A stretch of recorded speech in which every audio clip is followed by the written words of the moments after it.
Yo, Raúl Ricardo Alfonsín, juro por Dios nuestro Señor y estos santos evangelios desempeñar con lealtad y patriotismo el cargo de presidente de la Nación y observar y hacer observar fielmente la Constitución de la Nación Argentina. Si así no lo hiciere, Dios y la Nación me lo demandan.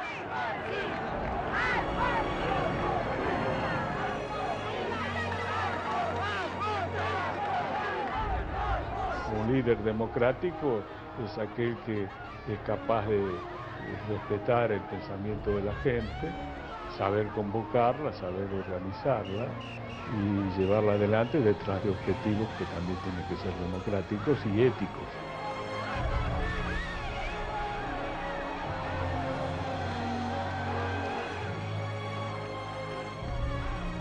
El político tiene una obligación de hacer docencia.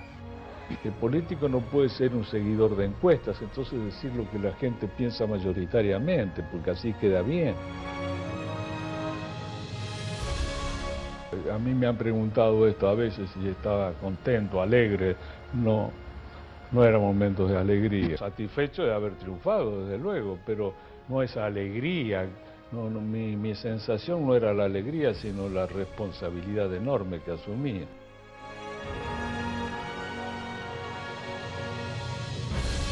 Sabemos que son momentos duros y difíciles, pero no tenemos una sola duda. Vamos a arrancar los argentinos, vamos a salir adelante, vamos a ser el país que nos merecemos. El que tiene que hacer la transición de la democracia tiene que ocuparse de eso nomás y no abrir otro frente. Yo abrí todos, porque la sociedad no me iba a permitir actuar de otra manera. Aquí le vamos a entregar, señor presidente, el informe. La masa total del informe comprende más de 50.000 folios que entregamos al señor presidente también en forma de microfilmación. Esta es la carpeta que saldrá en forma de libro. Me han determinado exhibir a lo largo de 17 dramáticas semanas de audiencia tan solo 709 casos que no agotan, por cierto, el escalofriante número de víctimas que ocasionó lo que podríamos calificar como el mayor genocidio que registra la joven historia de nuestro país. Hicimos en la Argentina lo que no se hizo en ningún país de la tierra, en ningún país de ningún continente, en ningún momento histórico hicimos acá. Quiero utilizar una frase que no me pertenece, porque pertenece ya a todo el pueblo argentino. Señores jueces, nunca más, nunca más, nunca más, nunca más.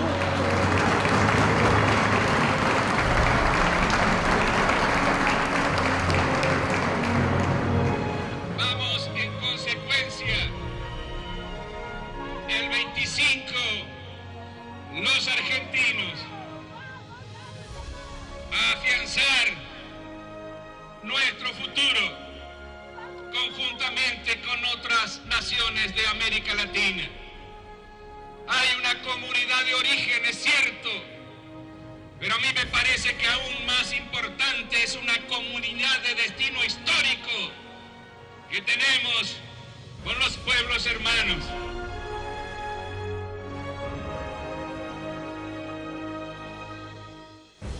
Solemne ceremonia de ayer habéis firmado, señores ministros, en nombre de vuestros respectivos gobiernos, el Tratado de Paz y Amistad que pondrá término definitivo a la controversia austral.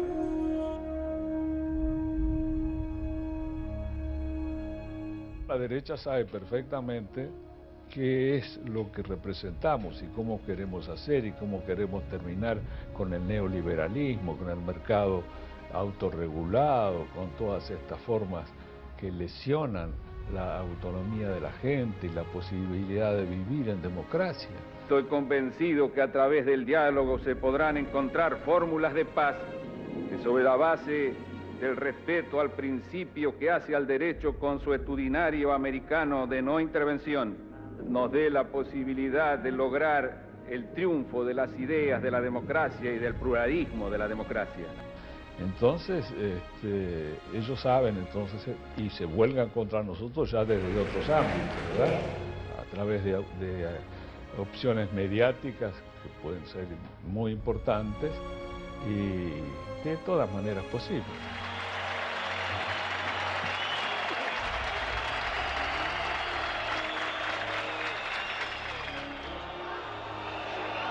Aunque parece que algunos comportamientos no se consustancian con la democracia, porque es una actitud fascista el no escuchar al orador.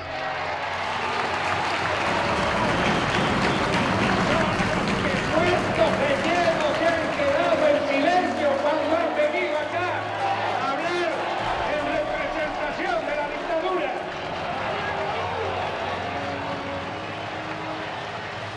Yo fui a dudar. Me hice algunas cosas con una audacia total. Yo les pido a todos que me esperen acá. Les pido que me esperen acá. Y si Dios quiere y nos acompaña a todos los argentinos, dentro de un rato vendré con las soluciones. Dentro de un rato vendré con la noticia de que cada uno de nosotros podemos volver a nuestros hogares para darle un beso a nuestros hijos y en ese beso decirles que le estamos asegurando la libertad para los tiempos.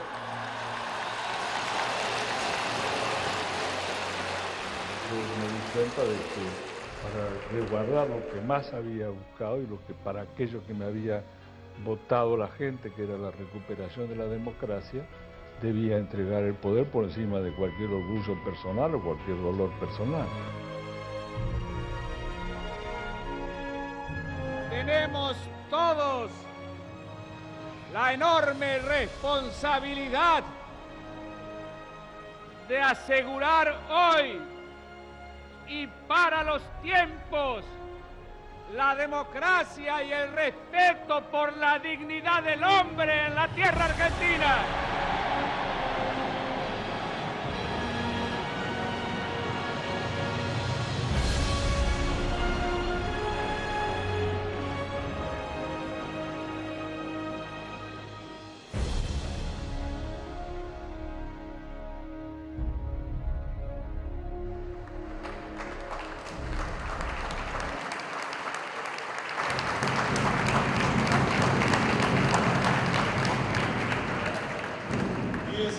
Sin él, 10 años con él, 10º aniversario de nuestro querido Raúl Alfonsín.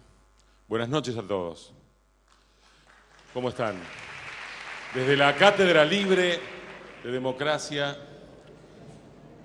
y Estado de Derecho, doctor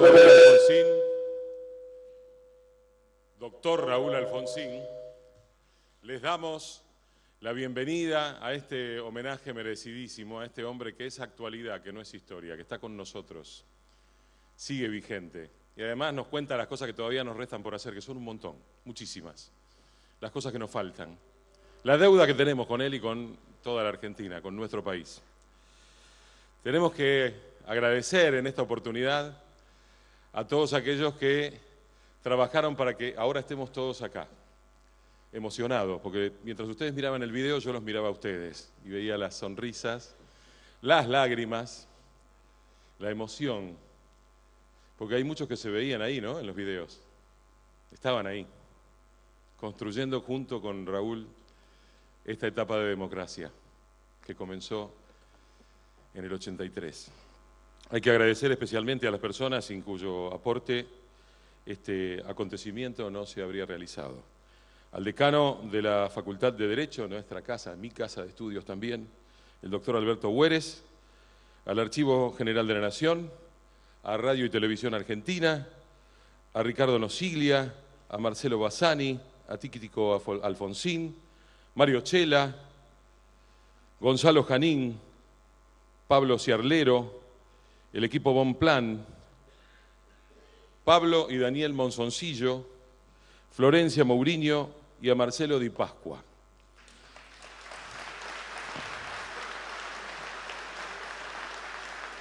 También queremos agradecer a Carlos Masvélez y a Leandro Abel Martínez, quienes nos precedieron en la coordinación de la cátedra y que realizaron un trabajo muy destacado, logrando cumplir con esto que estamos viviendo, con el espíritu y con el objetivo que nos trazamos para llegar a este día. Son 10 años de la muerte del expresidente Raúl Alfonsín, cuyo espíritu está entre nosotros, porque nadie se va del todo, está en ustedes, hoy acá, está en la gente que lo añora. Un hombre que nos marcó el camino con su conducta, con los valores que actuó, no con los que habló, con los que dijo, con lo que dijo que debía hacer. Él fue el deber ser en su conducta, trabajando por el imperio de la paz, por el respeto irrestricto de los derechos humanos, el respeto a los demás, el respeto del disenso, el diálogo como herramienta en la democracia y en la convivencia, y la búsqueda del consenso en el marco del pluralismo, en una sociedad que estaba cambiando en esa época. Por todo esto creemos y vivimos a Alfonsín presente. 10 años sin él, 10 años con él y siempre con él.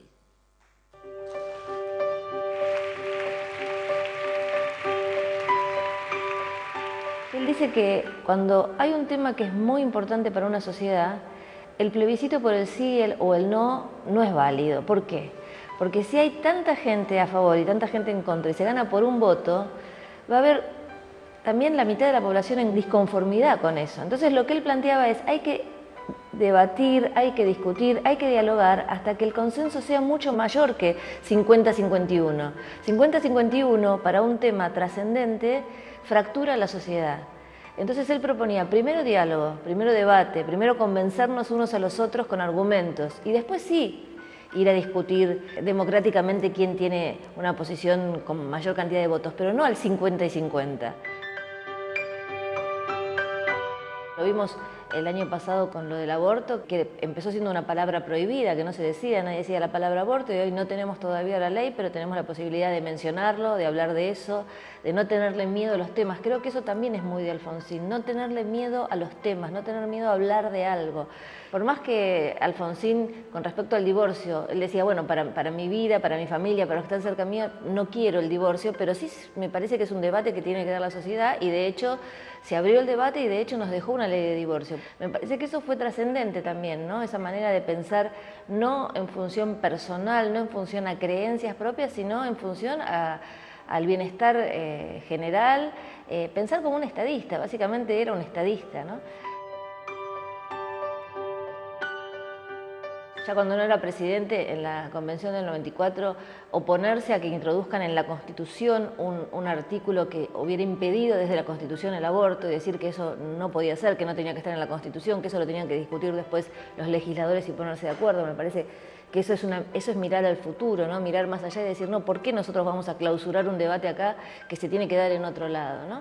Pensar que hasta hace no tanto tiempo la mujer no tenía la patria potestad de sus hijos es como, parece rarísimo, y sin embargo es algo que tenemos desde la época de Alfonsín.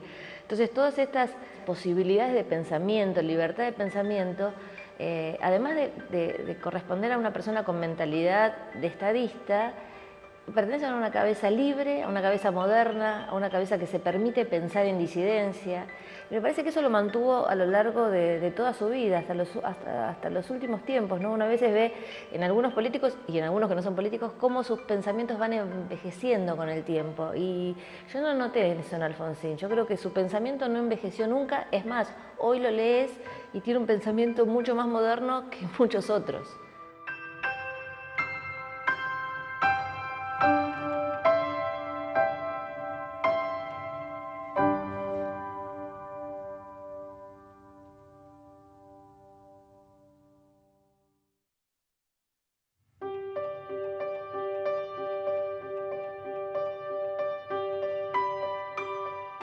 Evocar a Raúl Alfonsín a 10 años de su muerte es, en primer término, recordar una buena persona.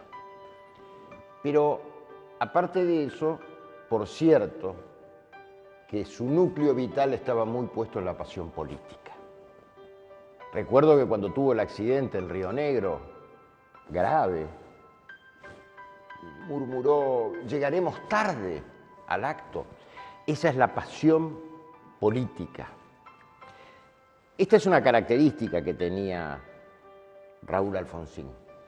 La historia, con el paso del tiempo, lo fue colocando en un lugar muy justo, porque bueno, el final de su gobierno había tenido muchas dificultades, fue un periodo de alguna crisis política, económica y social, pero repito, la historia lo fue colocando en su lugar. Y a 10 años de su muerte, hoy tiene la gracia de muchos que lo votaron y de muchos que no lo votaron y reconocen fundamentalmente esa incansable lucha por la consolidación de la democracia.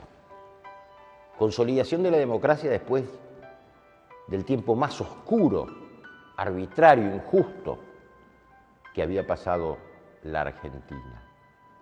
Y no era una tarea fácil porque había muchos escollos cuando se produce la transición. Las cuestiones internas, naturalmente, pero además de eso, el cuello de la deuda externa y la incorporación de un nuevo léxico en la política, que era el golpe de mercado, que fue justamente el periodo desde el final de Alfonsín hasta el principio del presidente Carlos Menem. Raúl Alfonsín, como político, era un apasionado de la lucha por la idea.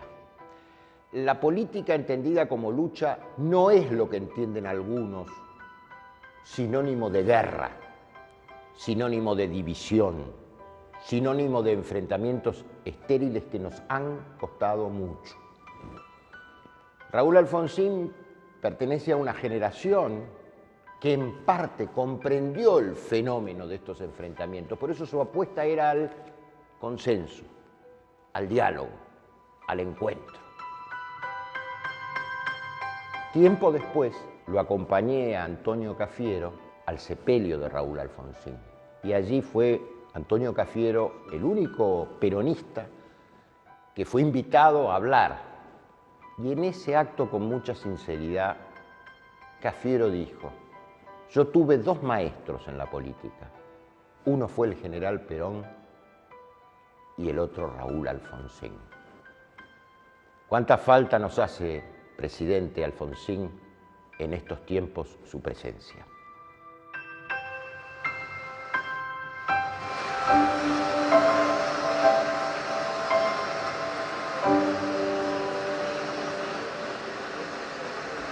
Diez años sin él, 10 años con él y siempre con él. Le damos un aplauso al doctor Ricardo Gil Lavedra, que va a estar con nosotros en este tramo de este homenaje. Bienvenido. Qué semana con Racing, doctor. Esta estoy tremendo. Sufriendo. Está tremendo. Escuché silbido por ahí. A usted le tocó una parada difícil al lado de Raúl. Muy difícil. ¿Cómo se llega a decidir que hay que juzgar a los militares en esa época en donde conservaban un poder real, con capacidad de derrocar al gobierno? Sí, yo creo que la decisión que tuvo que tomar Alfonsín era, por cierto, dificilísima, ¿no? Él siempre decía que cualquier gobierno de transición tiene una misión básica, que es la continuidad de la democracia. Alfonsín sabía que sobre su gobierno pesaba la responsabilidad de terminar con 50 años de frustraciones, de esa promiscuidad de gobiernos civiles y militares, y tratar de construir una democracia para los tiempos, diría él. Ahora, mientras muchos decían, en cualquier momento vienen los militares, porque había una costumbre arraigada. Absolutamente, es lo que había ocurrido en la Argentina durante muchos años. Y cómo enfrentar esos crímenes del pasado, sobre todo cuando le tocó suceder a la dictadura más cruel, más sanguinaria, más salvaje que padeció la Argentina. Bueno, él podía, bueno, o no hacer nada, que era obviamente la postura tradicional, tanto en el orden internacional como en el interno. Argentina se había tenido hasta ese momento 25 amnistías generales, o no hacer nada o abrir un camino inédito. Y cuando decimos inédito, es inédito. ¿Cómo fue la cocina de esa decisión? No sé cómo fue la cocina, yo no estaba en la cocina de la decisión, yo fui juez después. Pero al decirte que Alfonsín tomó un camino que nadie había transitado, esto es tal cual. Se lanzó hacia una aventura en la cual muchas veces decía él que se preguntaba a la noche si de esa manera no estaba poniendo en riesgo la continuidad de la democracia. Y muchas veces nos olvidamos de que Alfonsín sufrió durante su gobierno 3 alzamientos militares a raíz de los juicios, ¿no? Ahora, el desarrollo de ese juicio tuvo una serie de avatares. A usted le dijeron, va a ser el juez que va a juzgar a la Junta. ¿Cuál fue la sensación? No me dijeron que iba a ser el juez de las juntas, porque en ese momento, en la estrategia que diseñó el gobierno, iba a haber una primera instancia militar y los tribunales civiles tenían un recurso para poder revisar que no se cometieran arbitrariedades. Pero por supuesto el Congreso, y en una cosa que fue afortunada, no había habido juicio sino, estableció la posibilidad de que los tribunales se abocaran. Y en un momento verdaderamente complejo, porque la sociedad estaba muy dividida, estaba el dolor de las madres, de los familiares, de las víctimas de estas atrocidades, y por el otro mucha gente que creía sinceramente en el discurso de los militares, que creía de que la represión no había sido tan cruel, de que no había desaparecidos, etcétera, o que los desaparecidos estaban en otro lado. Fíjese que en ese momento una de las consignas eran aparición con vida. Incluso uno de los reclamos que le hacían al gobierno democrático, bueno, es que le entregaran a toda esa gente que estaba secuestrada, desaparecida, no se sabía dónde, ¿no? Y por supuesto que tratar de enjuiciar a un poder militar que acababa de entregar la presidencia, pero no las armas, era una tarea sumamente compleja. No se sabía cuántos represores estaban todavía al mando de tropa o cuántos de ellos estaban en las custodias de cada uno. Para decir una cuestión del clima que se vivía de época en ese momento, la Policía Federal revisaba la sala de audiencias todos los días para que no hubiera bombas, etc. Y estuvieron mucho tiempo tratando de convencernos de que mudáramos el estrado del lugar. ¿Por qué? Porque pensaban que podía haber francotiradores en la calle Uruguay, del otro lado de la calle Uruguay. Y que por supuesto no podían blindar las hojas. Algo les pusieron paneles de protección. Había que cuidarse de los francotiradores supuestamente y además sabían dónde vivían. Y hubo amenazas seguramente. Bueno, pero por supuesto que esas son cuestiones que en aquel momento no eran tan inusuales, sí, claro. En cuanto comenzó el juicio comenzamos a recibir amenazas. Me acuerdo que creo que al segundo día de juicio ya llegó una secretaria que nos trajo un papel en el que decía que habían llamado para decir que desalojáramos la sala porque iba a explotar una bomba dentro de una hora. Entonces nos pasamos entre todos el papel con esto a ver qué hacíamos. Y bueno, de todos decidimos que no levantábamos la sesión, porque sabíamos que si levantábamos la audiencia una vez, nos la iban a hacer siempre, ¿no? Así que bueno, nos quedamos, no explotó ninguna bomba y pudo seguir el juicio. Y por supuesto, bueno, sí, llamaban por teléfono a los despachos, esto era algo habitual, ¿no? ¿Y qué era tenerlos enfrente? Lo que significaba también para ellos tener que levantarse cuando entraban al tribunal, recibirlos de pie. Como en todo juicio oral, el secretario hace parar al público cuando ingresan los jueces. El secretario en ese momento del tribunal decía, bueno, señores de pie, y se paraban todo el público. Pero me parece que hay un símbolo muy fuerte cuando esto lo decía estando los imputados delante, porque me parece que esto representa un símbolo de cómo se doblegó el poder militar frente a los jueces de la democracia. Estos tipos, amos de la vida y de la muerte de los argentinos, tenían que pararse cuando entraban los jueces de la democracia. Ahora, entre ustedes, si bien el fallo fue unánime, tiene que haber habido debate muy amplio y muy rico, y muy fuerte también, sobre todo por las personalidades de los integrantes del tribunal. Sí, claro, bueno, por supuesto, horas y horas y horas, vivíamos en esa... ¿Cuál era la discusión más fuerte? Al lado de la sala hay un salón muy lindo que es el Salón de Acuerdos, donde prácticamente vivíamos, es decir, vivíamos, sí. Estábamos 10, 12 horas diarias, porque el diseño del juicio fue algo muy complejo y, por supuesto, teníamos que resolver miles de cuestiones. Aparte, las defensas se turnaban para que nos llovieran las impugnaciones, obviamente que la estrategia de las defensas es que no hubiera juicio, es decir, que tratar a cada momento de hacernos distintos planteos. Incluso la posibilidad de abandonar el juicio. Claro. Nosotros nombramos a defensores oficiales sustitutos para que presenciaran el juicio porque temíamos que las defensas nos abandonaran y si esto ocurría, el juicio se caía por el principio de inmediación, no se podía repetir nuevamente. ¿Qué significado tuvo este juicio para usted? ¿Y qué sintió, para finalizar, cuando se dictó esta sentencia? Cuando se dictó, pudimos hacerlo, porque sinceramente cuando comenzamos no sabíamos si lo terminamos. Y el juicio, a mí me parece que el juicio ha quedado incrustado en la transición democrática argentina, porque permitió que la construcción democrática fuera sobre la base del Estado de Derecho, que es la columna vertebral de cualquier régimen democrático. Bueno, y esto es obra de la audacia, de la visión que tuvo en ese momento Raúl Alfonsín, porque, permíteme una sola cosa, Alfonsín tenía una característica que está muy bien retratada en el libro de Pablo Giussani, ¿Por qué doctor Alfonsín?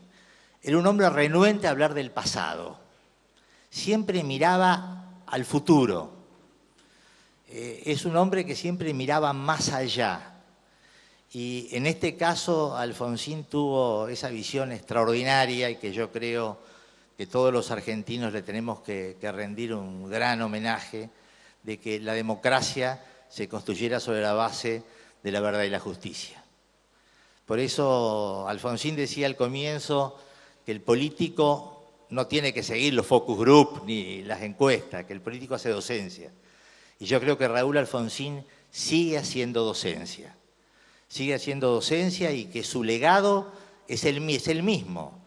Son sus virtudes por el pluralismo, por el diálogo, por la cooperación, por el consenso y también en esa lucha permanente que tiene la democracia de poder combinar la libertad con la igualdad. Gracias, doctor Gil Naavedra. No, al contrario.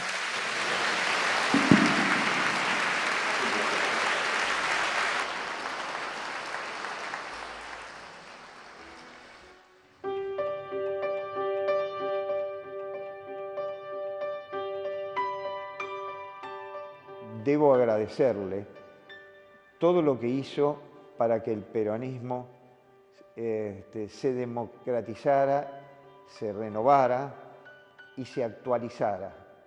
Es decir, el peronismo que siempre tuvo algunas corrientes que no hicieron de la democracia un eje central de su actividad, recibió precisamente por el enfoque nacional que le daba a los grandes temas institucionales Alfonsín, el empuje para renovarse y para transformarse desde un punto de vista en una leal oposición.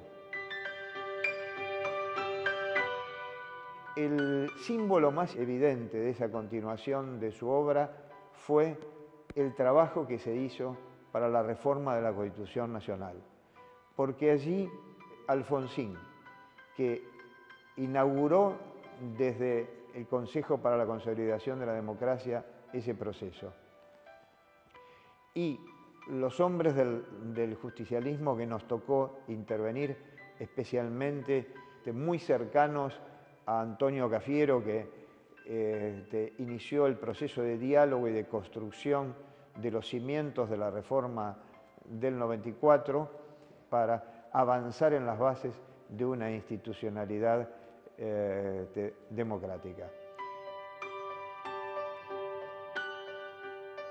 Ese recuerdo creo que no es solamente para mí un hecho histórico, sino es una inspiración para esta época, porque en esta época, de alguna manera, tenemos que rescatar los acuerdos institucionales fundamentales que no solamente permitieron arribar a una Constitución votada y jurada unánimemente por todas las fuerzas políticas, que excedieron el marco de la perfección y consolidación de la democracia para avanzar en el enorme campo del respeto de los derechos humanos al incorporar a los tratados de derechos humanos con rango constitucional, y al mismo tiempo para sentar las bases económicas, sociales, educacionales y culturales dentro de nuestra Constitución, inspirados en esos principios de los acuerdos y los consensos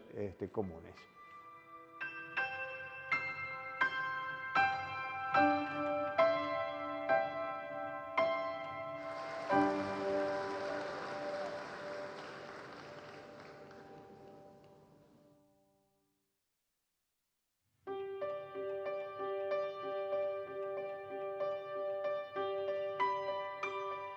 Alfonsín tenía esta característica, él siempre creyó en el diálogo.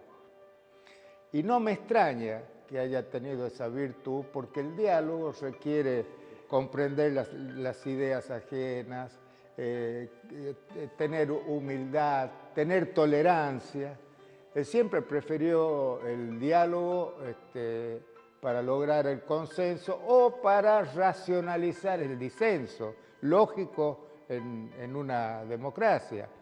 El doctor Alfonsín fue un ejemplo en eso, y bueno, yo soy testigo privilegiado de haberlo visto cómo se conducía en materia política. En la Comisión Constituyente, Alfonsín fue uno de los protagonistas principales. Yo como presidente, él venía todos los días a verme para ver la labor a desarrollar y bueno, a sentar las bases para el diálogo con la oposición. Él, más que vencer, trataba de convencer. Ese era el principio que él siempre lo vi que lo practicaba. Inclusive en la convención había gente con la cual lo habían enfrentado a él, el caso de Aldo Rico, por ejemplo, el caso de Bussi, que eran convencionales constituyentes, pero él observó una conducta sin revancha, sin descalificaciones, fue tolerante con algunas críticas. O sea, el ejemplo del político que vive por y para la democracia. En este tiempo de enfrentamientos estériles, de insultos, de descalificaciones, toda la dirigencia, tanto gremial como política, en fin, todos los que se sientan dirigentes, tienen que aprender del doctor Alfonsín, seguir el ejemplo del doctor Alfonsín, porque es el único que nos puede llevar a lograr una democracia plena.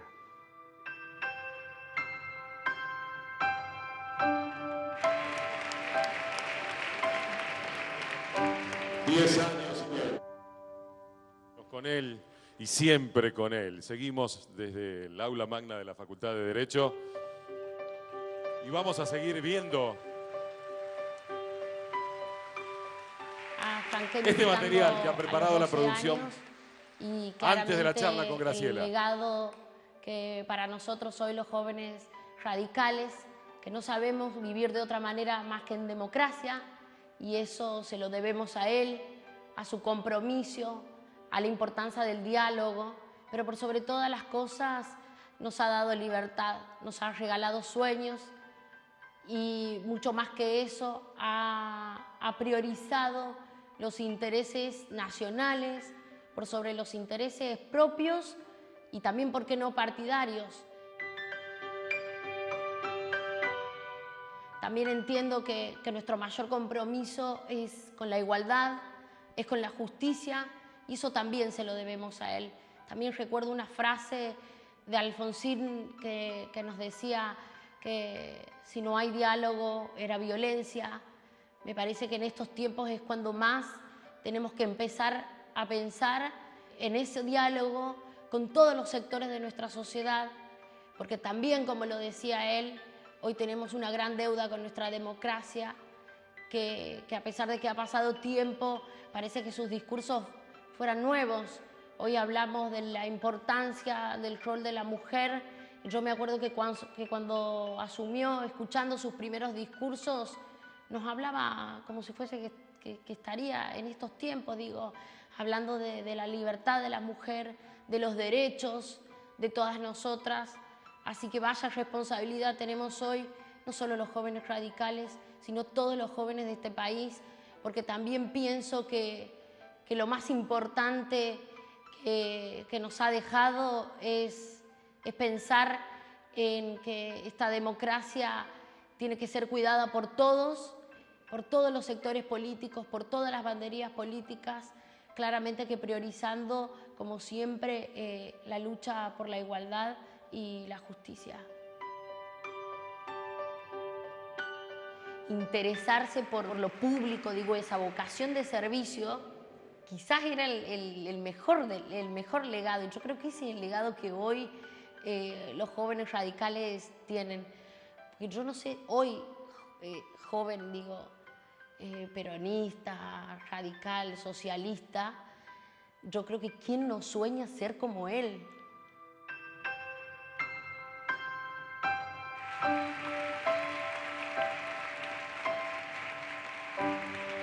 Graciela Fernández Benjive con nosotros.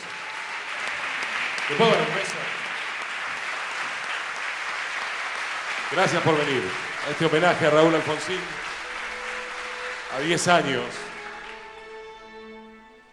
Qué líder, Graciela, un líder que supo ver ese quiebre en la sociedad. Sí, yo creo que eso es la diferencia de lo que significa ser un líder. Iba a decir o ser un seguidor de encuestas, que es lo que tenía pensado, pero como él ya me había ganado, bueno, seguro que me quedó de ahí. Alfonsín tuvo esa enorme virtud de ver un poco más allá en momentos de enorme confusión.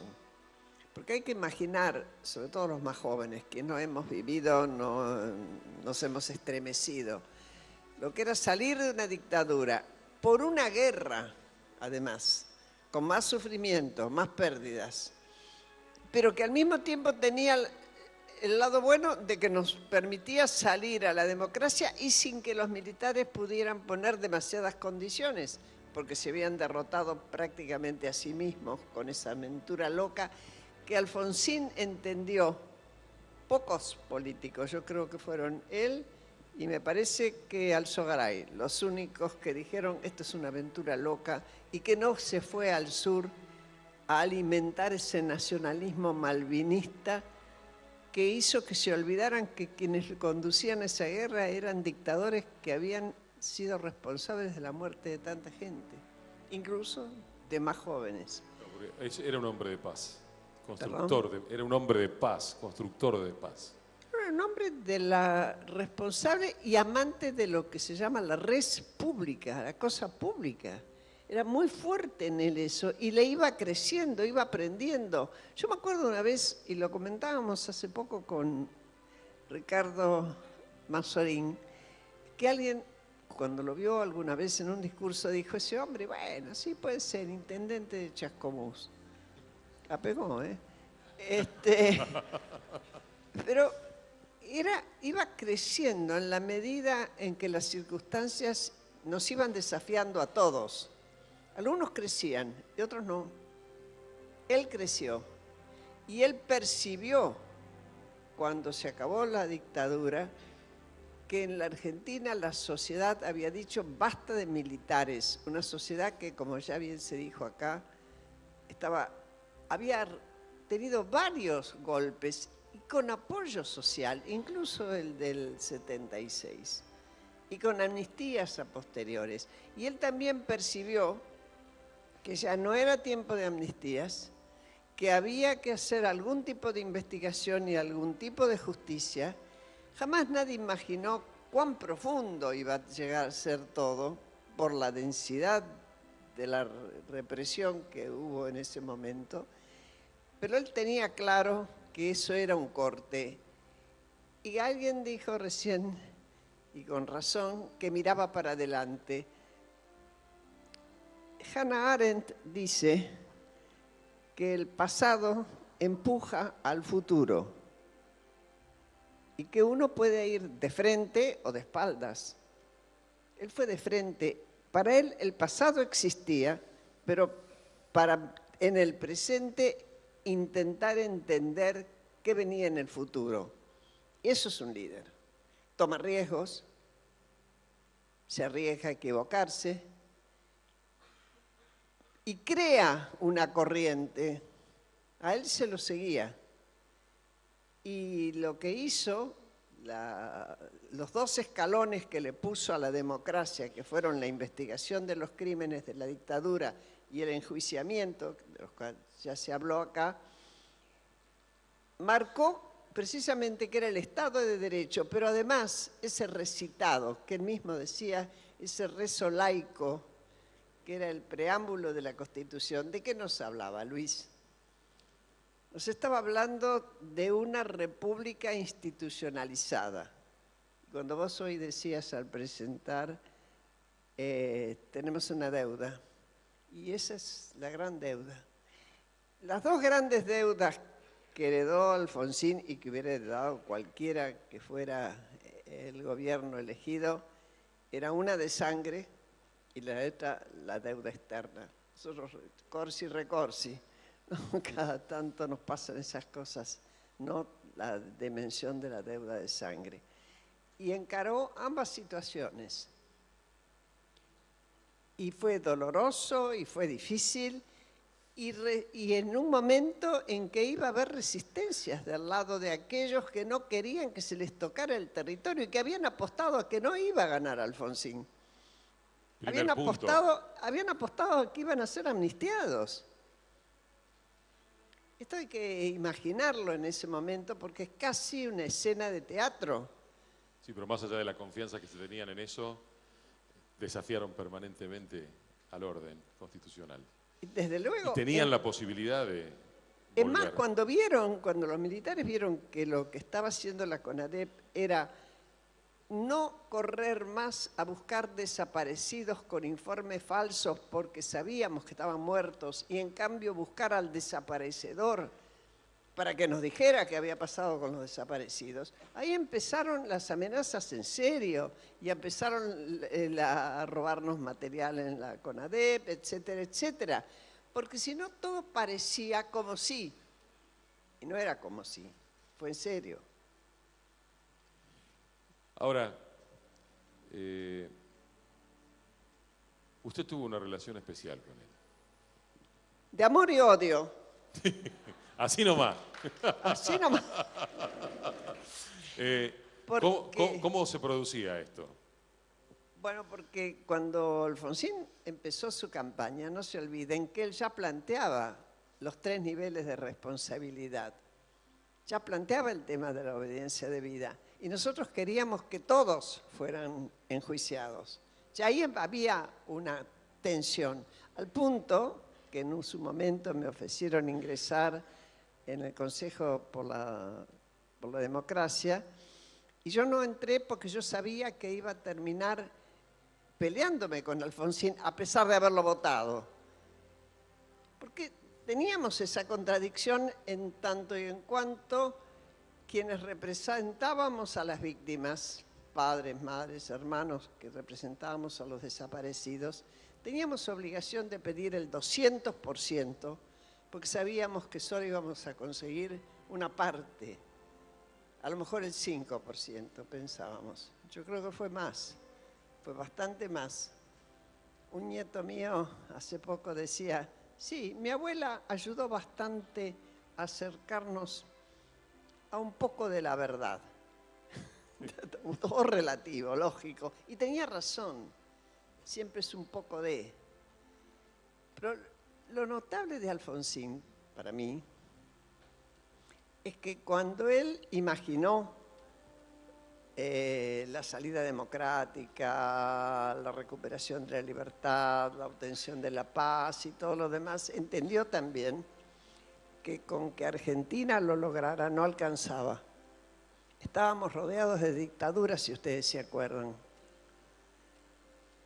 ¿Y qué hizo? Imaginó enseguida apoyar todo lo que pudiera para que en los pueblos de alrededor, los pueblos hermanos, las naciones hermanas que nos rodeaban, salieran de la dictadura también. Yo recuerdo, fue a hablar a Castro para que dejara de alimentar la guerrilla en Chile, que de alguna manera le daba la excusa a Pinochet de seguir. Es decir, imaginó el continente liberado. Claro, y el motor de la hermandad latinoamericana y el derecho comunitario. Exactamente. Una visión de futuro. Bueno, ¿cuánto tiempo tardó en armarse el Mercosur? Cuando lo tuvimos, creo que fue en el 87, corríjame si me equivoco, pero más o menos, con Sarney decidieron, un poco antes, armar el Mercosur. Se armó unos años después, pero hoy está con sus dificultades, porque tenemos las dificultades que tenemos en los países de América Latina. Pero bueno, no somos los únicos, hasta Europa los tiene ahora, ¿no? Consuelo de muchos, desconsuelo de tontos, pero en fin. Bueno, para cerrar, Graciela, sí. En esa relación que usted tenía, ¿qué quedó? ¿El amor o el odio? No. Un enorme cariño que duró hasta sus últimos días. Nos hablábamos por teléfono, yo iba a visitarlos mientras pudo. Un enorme respeto, una visión muy clara de lo que es un hombre que ante la ética de las convicciones, porque él hubiera querido que siguieran presos los que habían sido condenados, por temor al baño de sangre hizo prevalecer la ética de la responsabilidad. Yo pude entenderlo después.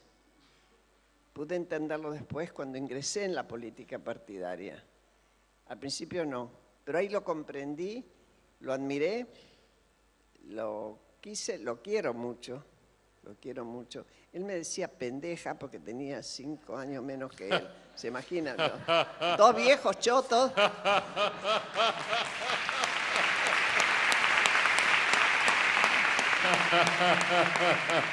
Muchísimas gracias, Graciela. Graciela Fernández Meijide, en esta noche de homenaje a Raúl Alfonsín. 10 años sin él, 10 años con él, siempre con él.